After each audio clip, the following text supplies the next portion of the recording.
막판에 또 힘내시기 바라겠습니다. 자, 오늘 마태복음 21장부터요. 21장, 22장, 23장까지 역시 초고속으로 가야 되겠죠? 초고속이니까 성경을 옆에 펴시고 성경 따라서 옆에 계속 적으시면서 그렇게 가시고요. 아마 오늘 적는 내용을 사진으로 찍어가지고 제출해라 그럴 가능성이 굉장히 높아요.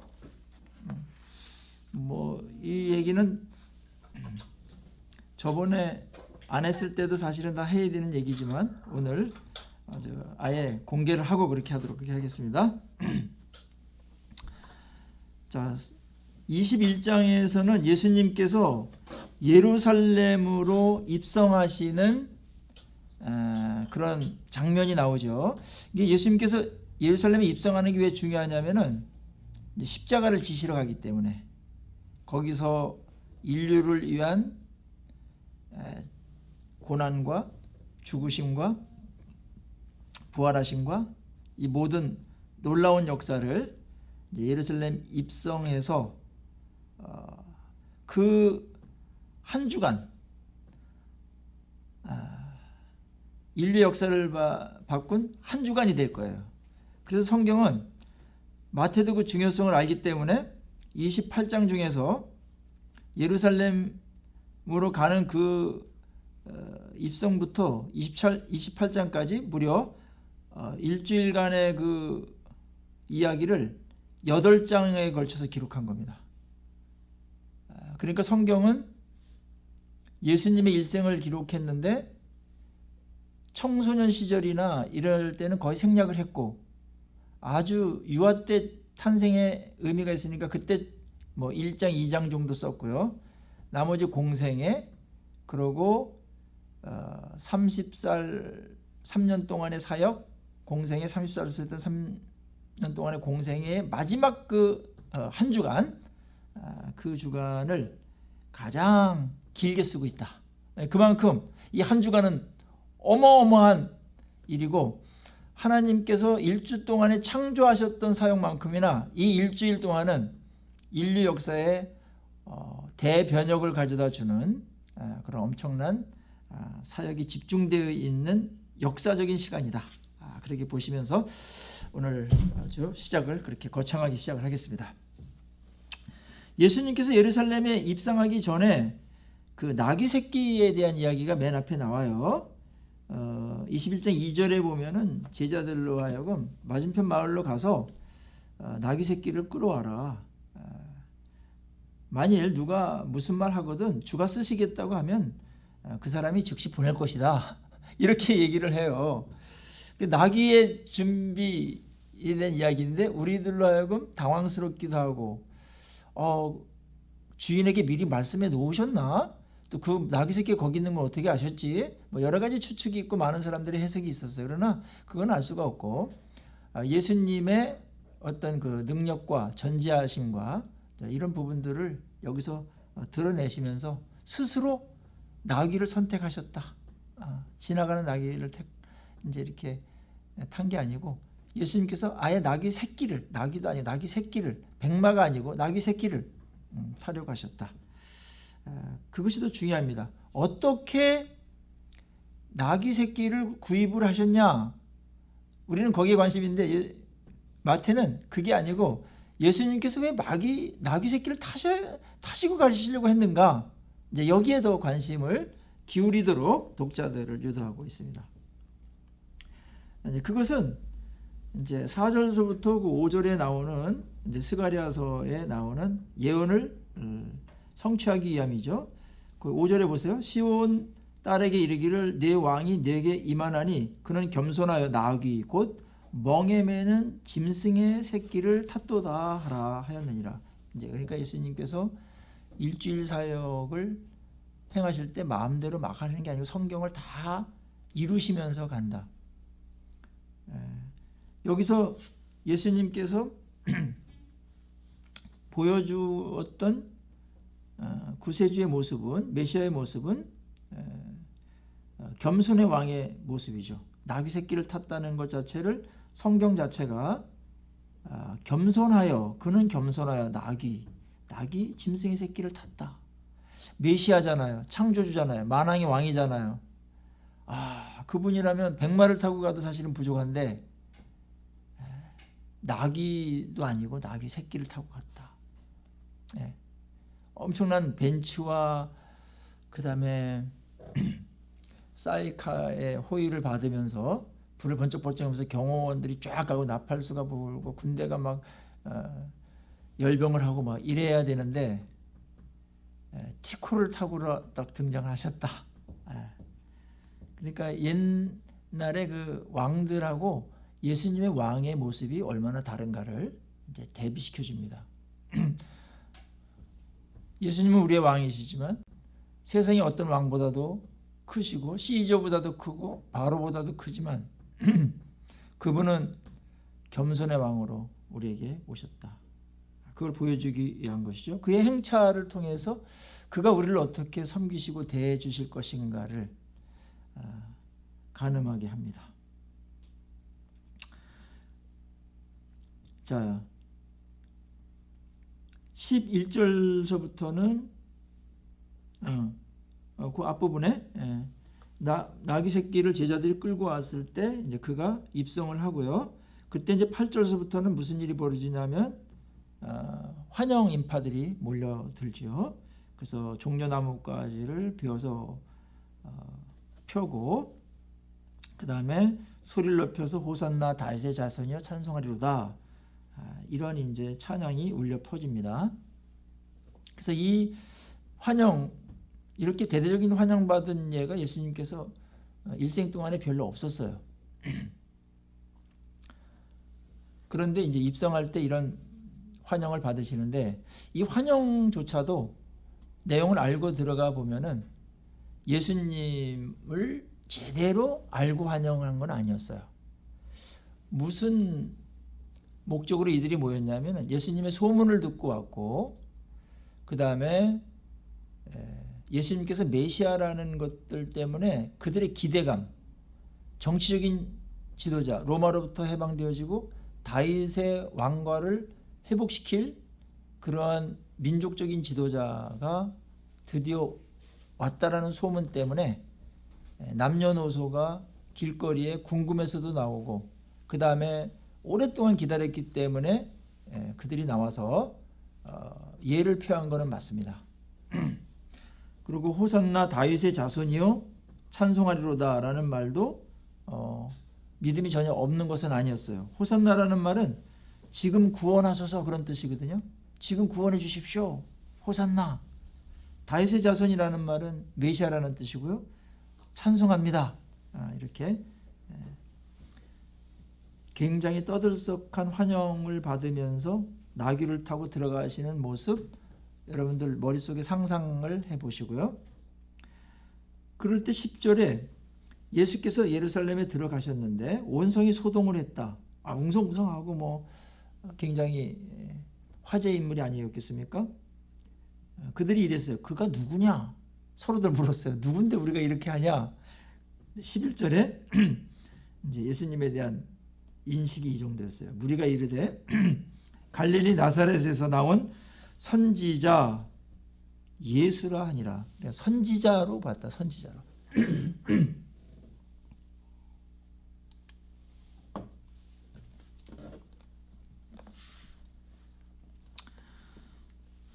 그러니까 아직 예수님이 하나님의 아들이고 이제 구원자고 하는 믿음까지는 안 갔고 우리를 구원해 줄 그런 선지자 정도로다가 봤다. 그래서 이제 이 인파들이 나중에 자기네들의 그 니드를 채워주지 못하고 이렇게 체포되고 연약한 모습, 나약한 모습을 보여줄 때 이들이 십자가에 못 박으라는 그런 군중들이 되죠. 이 여기에 있는 사람들 중에 얼만큼 섞였는지 모르겠지만 예루살렘 사람들이니까 아마 그 군중들이 그 군중이었을 것 같아요. 그래서 예수님에 대한 바른 인식과 바른 지식이 없으면 찬양도 그때뿐일 수 있다. 이거에 속지 말아야 됩니다. 우리가 그래서 예수님을 찬양하고 예배 때 하나님을 찬양할 때 하나님을 진짜 찬양을 잘하려면 어떻게 될까요?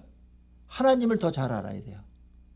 모르고 찬양하면은 뭐 기분이나 뭐 이렇게 감정이나 뭐 카타르시스나 뭐 이런 것들은 있을 수 있으나 진정한 찬양이 나올 수가 없다. 진정한 찬양은 하나님을 제대로 알수록, 더 잘 알수록, 성경적인 그 하나님을 더 알수록 찬양을 더 잘할 수 있고 잘 섬길 수 있고 예배할 수 있다. 하나님을 모르면 내가 상상한, 내가 기대하는 정체불명의 그 어떤 신을 찬양할 수 있어요. 그러니까 이 무지만큼 위험한 게 없습니다. 그래서 성경을 공부하고 연구하는 것은 예배와 찬양에 밀접한 관계를 갖고 있는 것이죠. 자, 예수님께서 예루살렘에 이제 죽으러 가신 건데 굉장히 비장하지 않겠습니까? 맨 먼저 들린 곳이 어디겠어요? 여러분 같으면 어디를 가는 게 어울린다고 생각하세요? 예수님은 성전으로 가셨습니다. 그게 이제 12절서부터 이제 17절까지 나오고 18절서부터는 이제 무화과 나무의 그런 이제 표적이 나오는데 다 성전 심판과 관련된 것이죠. 자, 12절 보면 예수님께서 성전에 들어가셨는데 성전이 엉망이죠. 그래서 성전에서 매매하는 모든 사람들 내쫓고 돈 바꾸는 사람들의 상과 비둘기 파는 사람들의 의자를 확 둘러엎어치고 과격한 예수님의 모습을 볼 수가 있습니다. 이게 이제 영화의 한 장면도 나오는데 소떼, 양떼 막 꽥꽥 소리 지르면서 막 나가죠. 굉장히 넓은 지역이니까 예수님 혼자서 이걸 다 내쫓을 수는 없었다고 봐요. 근데 시간도 어느 정도 소요가 됐을 것이다. 장사꾼들이 금방 예수님의 말을 듣고서 나갈 사람들이 아니거든요. 거기까지 들어오기까지 얼마나 로비와 그 다음에 성전에 있는 사람들과 결탁을 해가지고 그 몫이 좋은 곳을 차지했는데 쉽게 나가겠어요? 예수님께서 그들을 내쫓는데 시간이 걸렸습니다.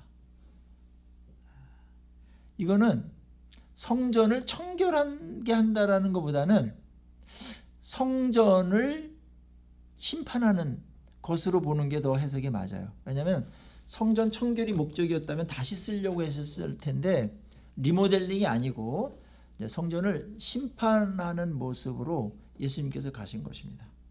물론 여기서 그들이 회개했다면 성전을 다시 쓸 수가 있었을 텐데 이미 오래전서부터 성전의 역할을 할 수가 없는 곳으로 타락해 버렸어요. 강도의 구렬이 돼 버렸으니까 구조적으로 시스템적으로 내용적으로 거기에 있는 성전에서 이 제사를 주관하는 대제사장을 비롯해 가지고 뭐 성전의 직원들이 다 타락해 버려 가지고 이제 성전을 다시 이제 쓸 수가 없었던 것이죠. 그래서 성전 역할이 끝났기 때문에 이제 심판을 하시는 것이고 이들을 쫓아냈던 것들은 이제 유대의 그 제사의 시스템을 종결하는 그런 의미가 있었습니다.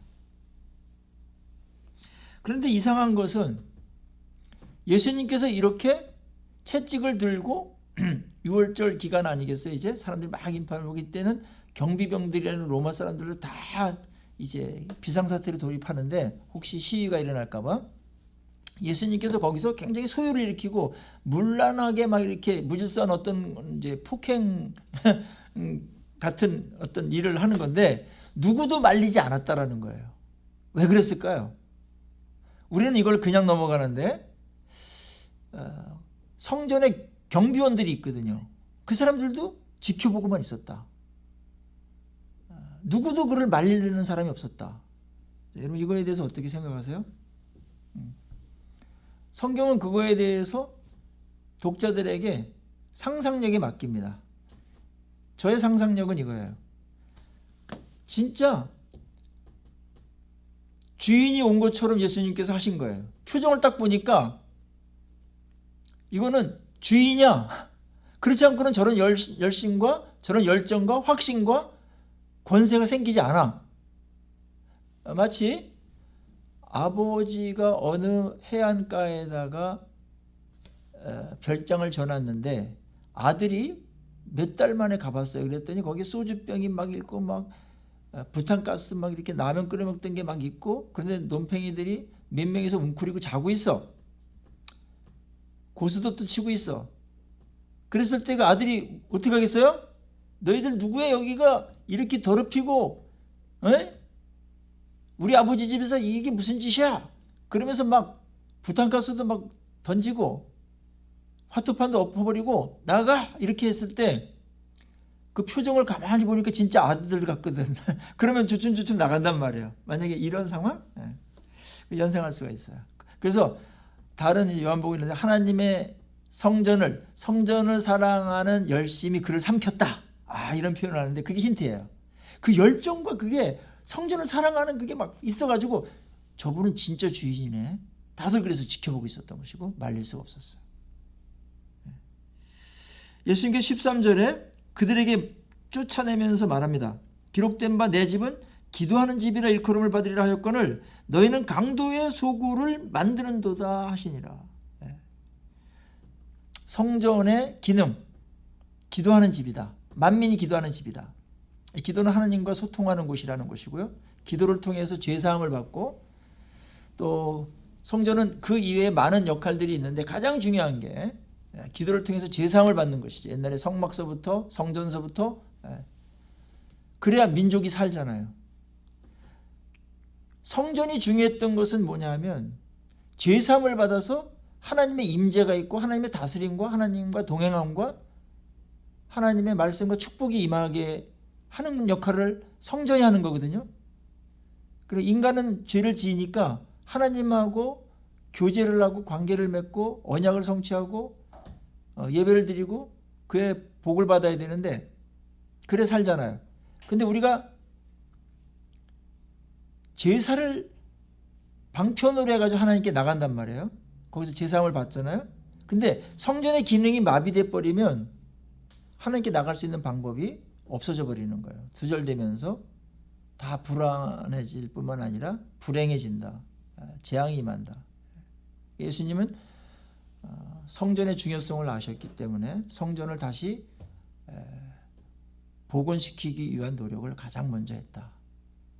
그게 인류를 사랑하는 일이었고 이스라엘을 사랑하는 일이었다.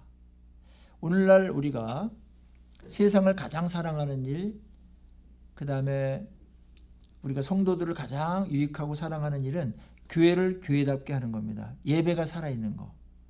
그거보다 중요한 건 없어요. 예배가 살아있는 거. 하나님의 영광이 임재하고요.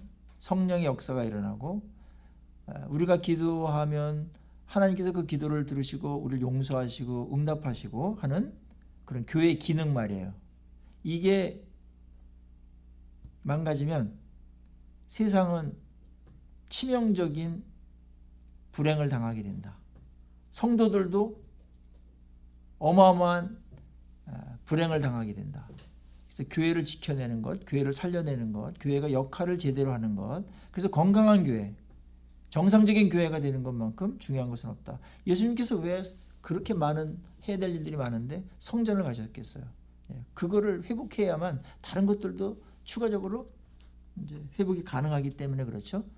그래서 우리가 바이블 플러스에서 해야 되는 일 중에 가장 중요한 일은 우리가 준비가 잘 돼서 우리의 교회를 더 교회답게, 예배가 예배답게, 성도가 성도답게 교회 역할을 잘 감당하게 하는데 일조함으로 인해서 나도 복을 받고 우리 자녀들도 이 놀라운 하나님께서 주시는 은혜를 계속 받아가고 그것이 흘러넘쳐서 이웃과 세상에도 그 은혜가 흘러가도록 하는 게 우리의 목적이죠. 여기 우리가 다 부름을 받은 것이고요. 혼자서 할 수 없기 때문에 같이 하는 것 유익하다고 봅니다. 자, 내 집은 만민이 기도하는 집이라 일컬음을 받았다. 그게 이제 성전의 역할이고, 근데 너희들이 강도의 소굴로 만들었다. 그것만큼 큰 죄가 없었겠죠. 또 위험한 일도 없었고요. 그때 이제 이 일들이 끝난 다음에 맹인과 저는 자들이 성전에서 나왔어요. 그때 14절에 예수님께서 그들을 고쳐줍니다. 자, 성전을 이렇게 깨끗하게 하려고 하고 심판하는 이런 과정에서 성전의 역할, 첫째 기도라고 그랬고 14절에는 성전에서 뭘 하셨어요? 연약하고 병든 자 고쳐줘서 성전에서 해야 될 일 중에 하나가 치유입니다. 치유 사역. 우리 연약함, 죄로 인해서 망가진 그런 것들을 고치는 곳, 그것이 성전이죠. 그리고 15절서부터는 대제사장들과 서기관들이 예수께서 하시는 이상한 일과 성전에서 소리질러 호산나 다윗의 자손이여 하는 어린아이들을 보고 노했다. 자, 성전 저쪽에서 이상한 소리가 들렸는데 어린아이들이 다윗의 자손이여 하는 찬양 소리가 들려왔다. 이상하죠? 이게 신비스러운 소리인데 성전의 역할 중에 찬양하는 게 있는 거예요. 예수님을 찬양하고 하나님을 찬양하는 찬송, 그거를 여기서 언급하고 있고 몇 명인지 모르겠으나 진정한 찬양 소리가 들려왔던 것 같고 16절에 예수께 말하되 그들이 하는 말을 듣느냐? 예수께서 이르시되 그렇다. 어린아이 젖먹이들의 입에서 나오는 찬미를 온전하게 하셨나이다 함을 너희가 읽어본 일이 없느냐. 성전은 찬양하는 곳임을, 하나님께 영광 돌리고 찬양하는 곳임을 다시 한번 예수님께서 이제 확인하십니다. 그리고 이제 그날은 그 성 밖으로 나가서 이제 베다니에서 하루를 유하시고요. 18절에서는 베다니에서 이른 아침에 다시 예루살렘 성으로 들어오시는 일이 벌어지는데 그때 아침을 안 드셨던 것 같아요.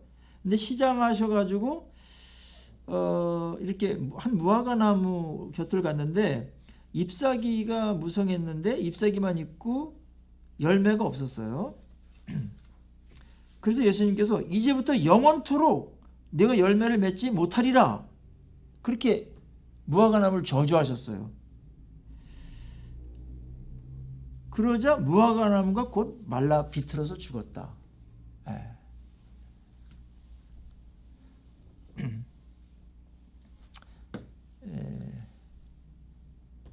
이 부분에 대해서 이제 무신론자들 중에 유명한 철학자들이 있었는데 예수님께서 너무나 무자비한 분이라면은 나는 믿지 않겠다, 이렇게 이 구절을 근거로 해서 시비를 걸었던 유명한 사람들이 있어요.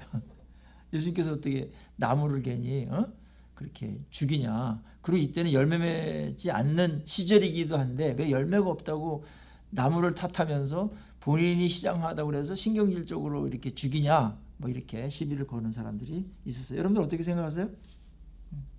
우리는 뭐 늘 예수 팬이니까 예수님이 그럴 리는 없죠. 그거는 맞는 말이에요. 그건 전제예요. 예수님이 완벽한 분이기 때문에 이해가 안 가는 부분이 있다면 우리가 모자라서 그런 거지, 예수님이 잘못한 부분은 없다라는 거, 그것만큼은 진리죠. 이제 이거는 성전을 하나님께서 심판하시기로 했다.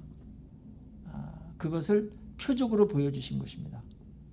그래서 이제 무화과 나무가 말라서 비틀어지는 것처럼 예루살렘 성전도 망하게 될 것이다. 뭐 이때 시절이 안 된다고 그랬는데 어떤 또 학자들 얘기를 들어보면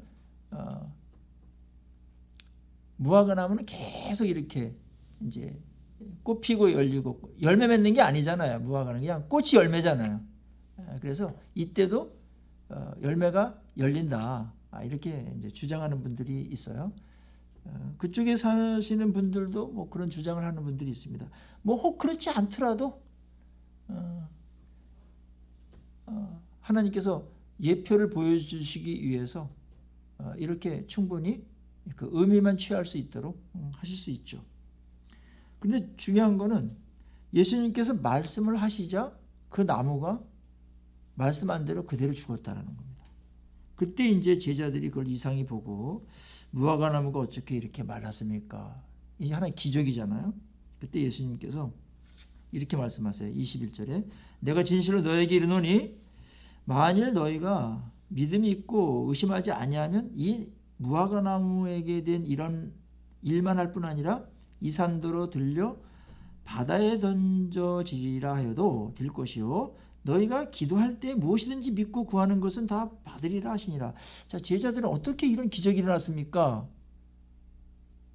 신기하기도 하고 본인들도 하고 싶다라는 마음이 거기에 담겨 있죠.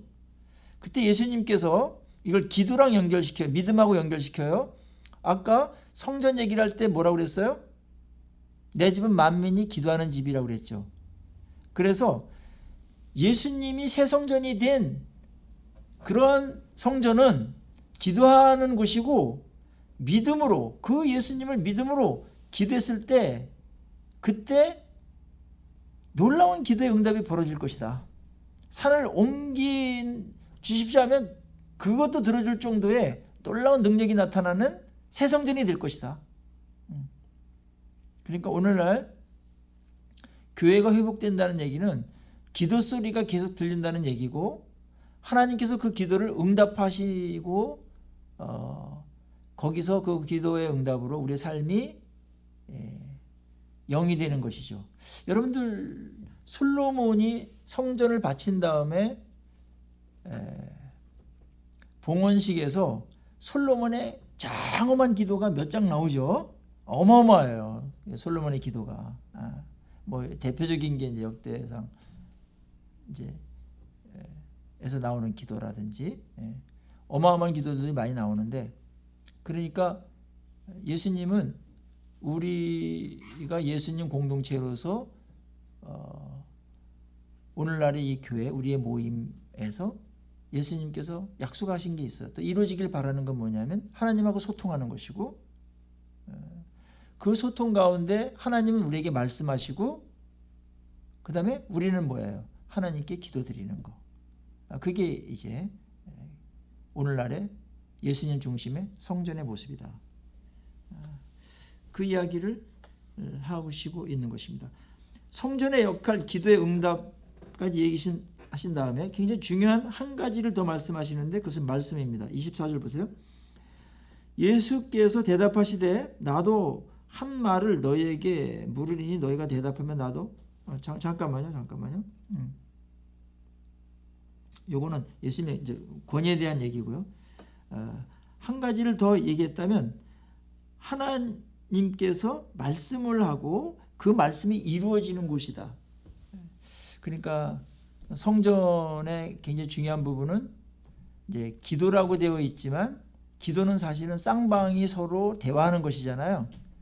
그래서 우리만 아뢰는 것이 아니고 하나님께서 우리에게 말씀하시고 우리는 그에 대해서 응답하고 또 반응하고 아뢰고 하는 것들이 있죠.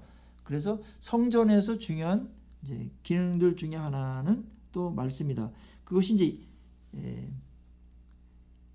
23절 이하서부터 예수님께서 말씀하시고자 했던 부분이에요. 23절 보세요. 예수께서 성전에 들어가서 가르치셨죠. 바로 이 말씀을 본격적으로 가르치시려고 하룻밤을 주무시고 성전에 다시 그 다음날 들어간 거예요. 성전의 역할이 뭐냐? 하나님의 말씀이 선포되는 곳이다. 그거를 수행하기 위해서 예수님께서 성전에 들어가셨어요. 이 부분 가장 중요한 부분이죠. 그래서 지성소 안에 계명이 있었잖아요. 그러니까 성전의 가장 중요한 핵심은 지성소고, 지성소 안에 법궤고, 법궤 안에 뭐가 들었어요? 두 돌판이 들었죠? 계명이 들었죠? 그게 핵심입니다.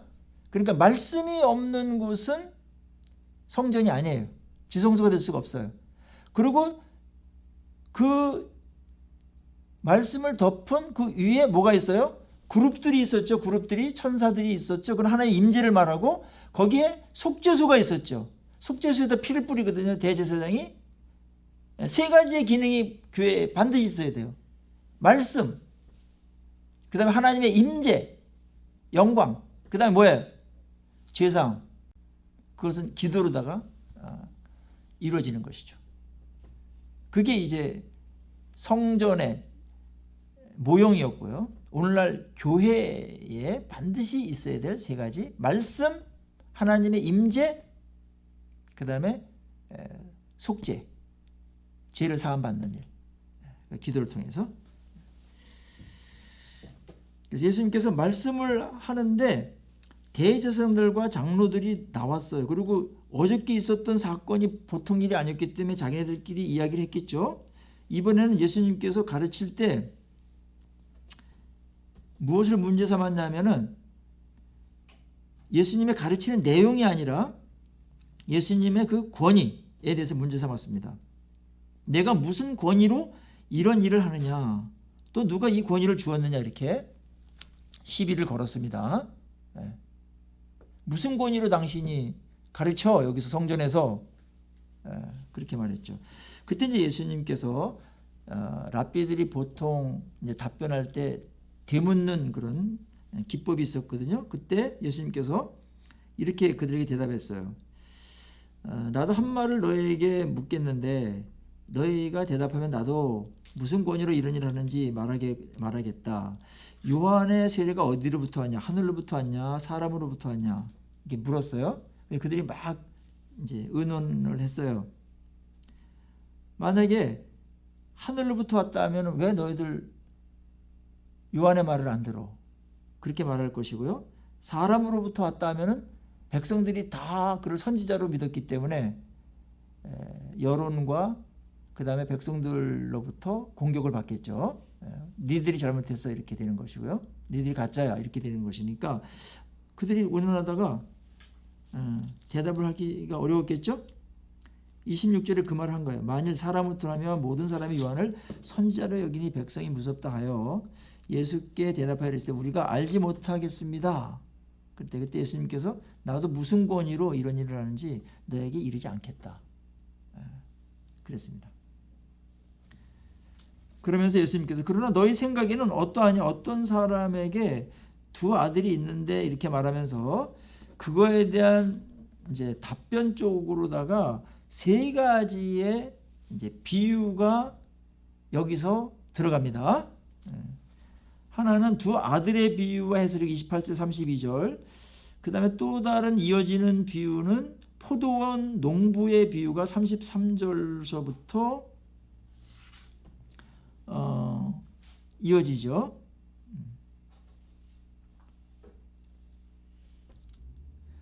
그 다음에 41절까지가 포도원 농부의 비유고 42절서부터 44절까지는 이제 성전의 머릿돌 대신 예수 그리스도에 대한 비유가 이제 이어집니다. 이게 이제 그때의 예수님께 질문했던 대제사장들과 이제 장로들로부터 당신은 무슨 권위로다가 이걸 가르치느냐에 대한 간접적인 대답이면서 굉장히 핵심을 찌르는 그런 대답을 비유로다가 말씀하시는 거예요. 좀 하나씩 한번 살펴보죠. 자, 두 아들의 비유는 이거예요. 한 아들에게 이제 아버지가 맏아들에게 가서 너는 오늘 포도원에 들어가서 일을 해라. 그러니까 네 하겠습니다 하고 가지 않았다는 거잖아요. 근데 30절에는 둘째 아들에게 너 포도원에 들어가서 일해라. 그러니까 안 가겠어요. 안 가요. 그랬는데 나중에 보니까 뉘우치고 갔어. 그럼 그들 둘 중에 누가 아버지 뜻대로 했냐 이거예요. 보나마나 둘째 아들입니다. 그렇게 말을 했거든요. 그때 이제 예수님께서 이 말씀을 가지고 내가 진실로 너에게 이르노니 세리들과 창녀들이 너보다 먼저 하나님 나라에 들어간다. 왜냐하면 그는 맨 처음에는 안 믿었지만 안 믿는다고 했지만 순종했던 자들이다. 요한의 의도로 너에게 왔거늘 너희는 그를 믿지 아니하였으되 세리와 창녀는 믿었으며 너희는 이것을 보고 끝내 뉘우쳐 믿지 아니하였도다. 그렇게 그들의 허세와 그 다음에 위선을 날카롭게 지적하면서 그들의 운명에 대해서도 얘기하는 겁니다. 그러니까 이제 그들은 성전에서 자기들이 말씀을 잘 지키는 자들로서 하나님의 권위를 잘 인정하는 자라고 그들은 생각을 했거든요. 그래서 예수님 보고 너 하나님도 아닌데 왜 이렇게 무슨 권위로 가르쳐? 이렇게 질문했던 건데 너희들은 그러면 어떠냐? 어떤 자들이냐? 하나님의 권위를 정말 인정하고서 살아가는 자들이냐? 그렇지 않다라는 거예요. 너희들 맏아들하고 똑같다. 겉으로는 뭐 하겠습니다. 순종하겠습니다. 뭐 말씀 최고입니다 하면서 하는데 뒤에 보면 이제 하나도 하는 게 없다. 순종을 안 하더라. 가장 순종 안 한 게 하나님이 보낸 예수를 안 믿고 하나님이 보낸 세례 요한의 말도 안 들었는데 너희들이 하나님의 말을 듣는 자라고 그렇게 스스로 여기는 것 자체가 얼마나 모순이냐. 그렇게 말씀하시는 것이고요. 그런데 나중에 이제 맨 처음엔 죄인이었지만 불순종했던 자들이지만 나중에 뉘우치고 믿고 순종하는 자들, 이들이 바로 하나님의 백성이 되고 천국의 백성이 된다. 이제 그렇게 하나를 정리하신 것이고요. 자, 오늘날 이런 부분들이 많이 있을 수 있어요.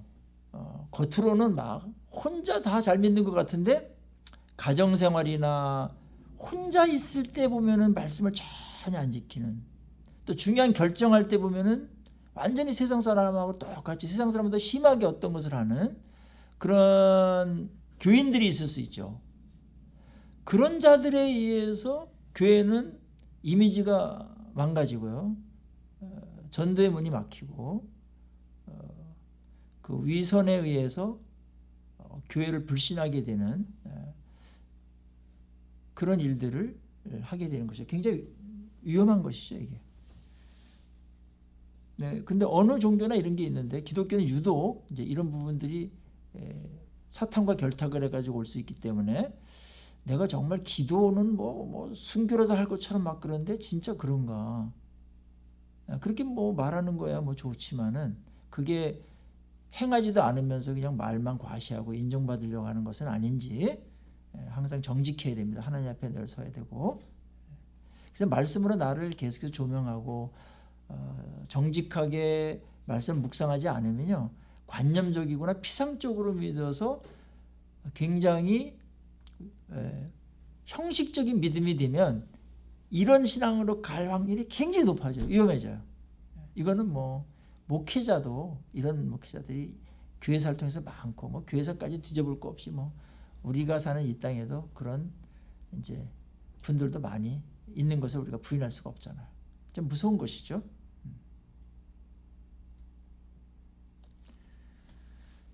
자, 그 다음에 두 번째 대답은 포도원 농부의 비유인데, 한 집주인이 포도원을 만들어서 울타리를 만들고 집자렌트를 만들고 막내까지 짓고 농부들에게 그것을 주고 타고로 떠나갔잖아요.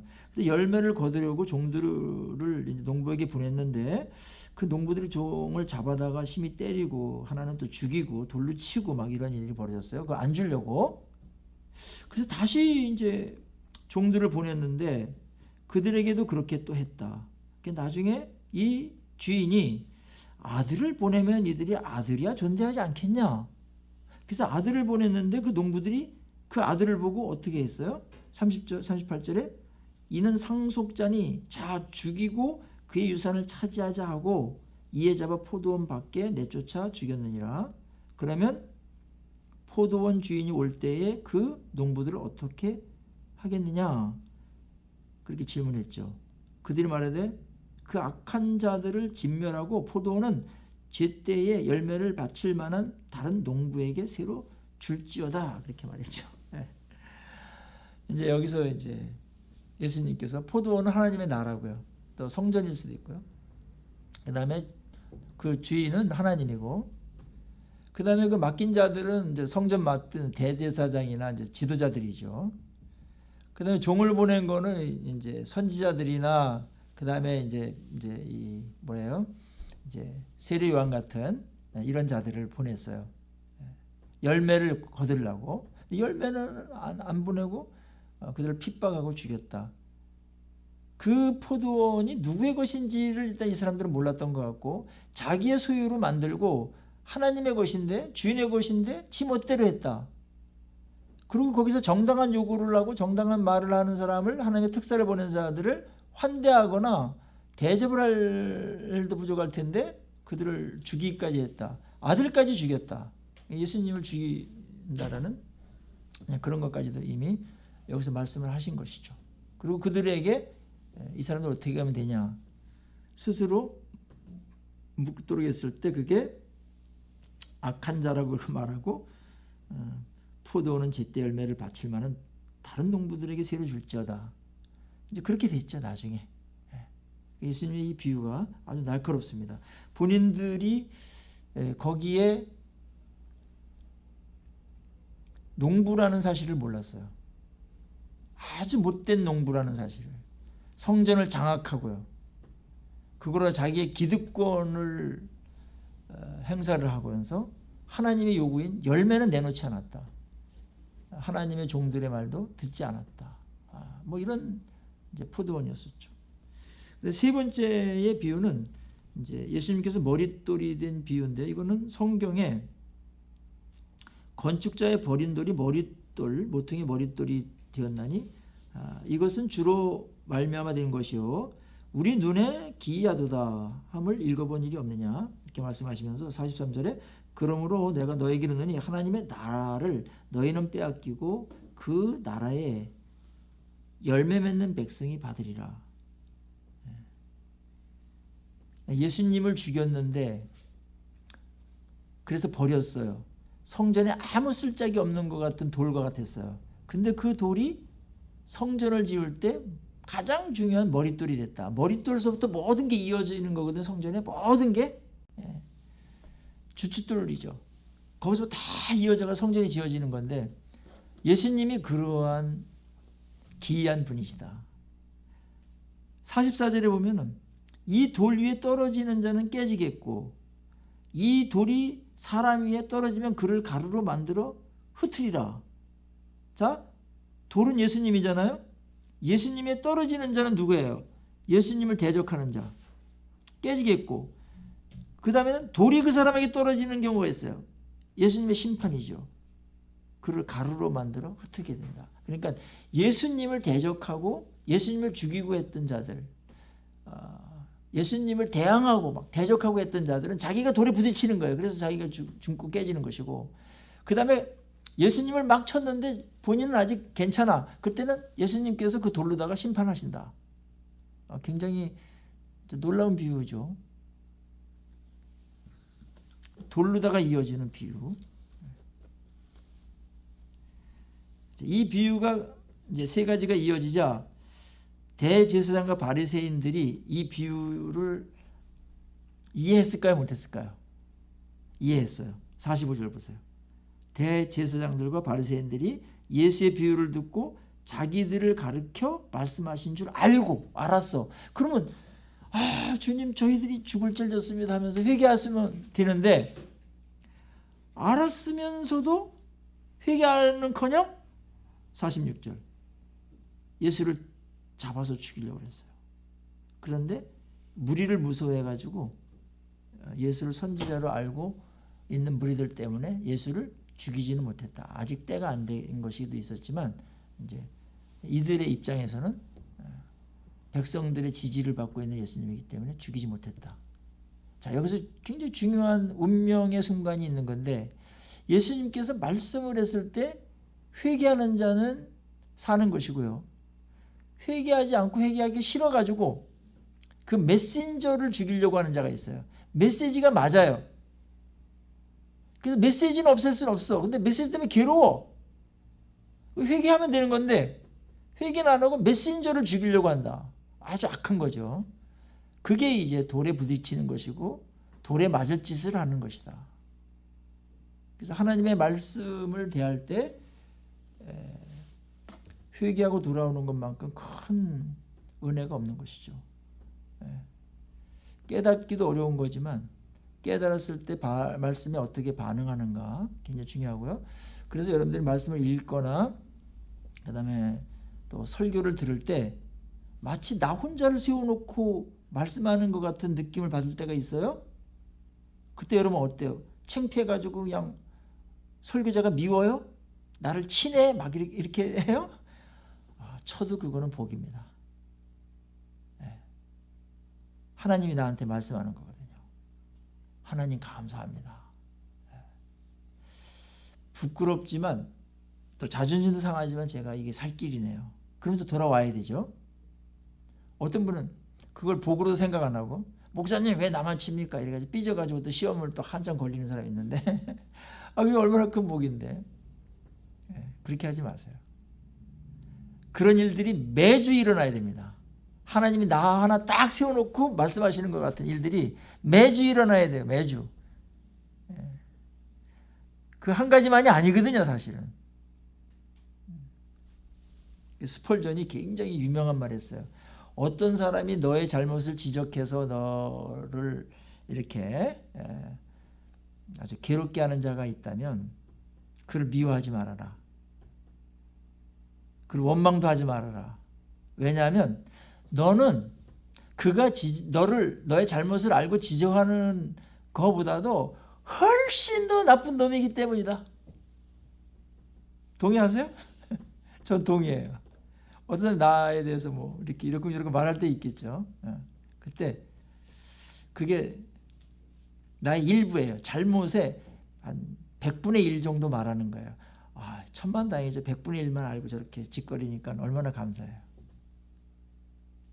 하나님은 다 알고도 오래 참으시죠. 회개하도록. 알고 보면 내가 날 잘 알잖아요.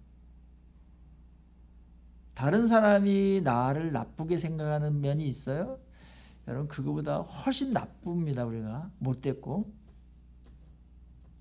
나니까 내가 그냥 덮어주고 있는 거지. 어떤 사람이 나만큼 나를 안다면 아마 절교할 거예요. 절교, 손절하고 그럴 거예요 아마.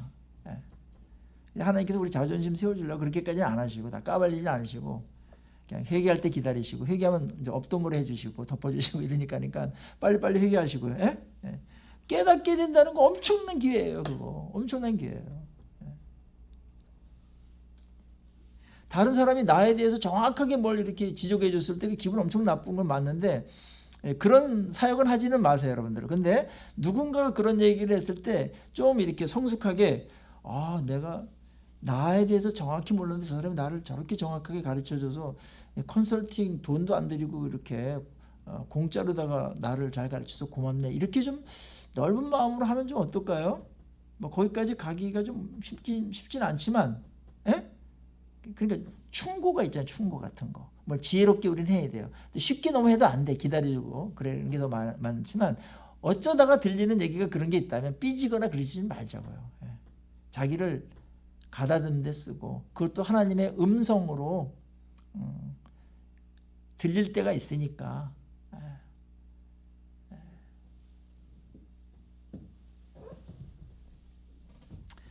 자, 대제사장과 바리새인들의 안타까움. 혹시 우리들도 이러한 또 지점에서 이런 행동을 하고 있는 건 없는지 살펴볼 필요가 있습니다. 베드로와 가룟 유다는 똑같은 범죄를 저지른 거거든요. 다윗이 밧세바를 범하고 그의 남편 우리아를 아주 충성스러운 우리아를 증거를 인멸시키기 위해서 교사 살인 방조하잖아요. 죽음의 자리에 가게 한단 말이에요. 엄청난 죄죠. 나단이 딱 지적했을 때 그때 다윗의 위대한 점은 전적으로 인정한 거예요. 자기의 잘못을. 하나님 제가 그랬습니다. 그러면서 회개한 거. 베드로도 부인했지만 회개한 거. 저주하면서 부인했거든요. 배신이죠. 완전 중요할 때 배신 때린 거 아니에요. 가룟 유다는 좀 일찍 배신 때린 거고 뭐 이게 좀 사태가 나한테 불리하게 들어가니까 배신 때린 거고. 근데 가룟 유다와 베드로의 일생이 완전히 달라진 것은 회개의 자리로 나왔는가 도망갔는가 이겁니다. 회개가 사람을 위대하게 만든다라는 거예요.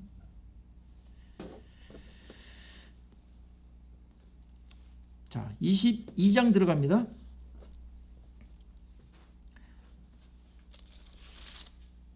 요거 조금 5분 쉬었다가 하도록 그렇게 하겠습니다. 22장.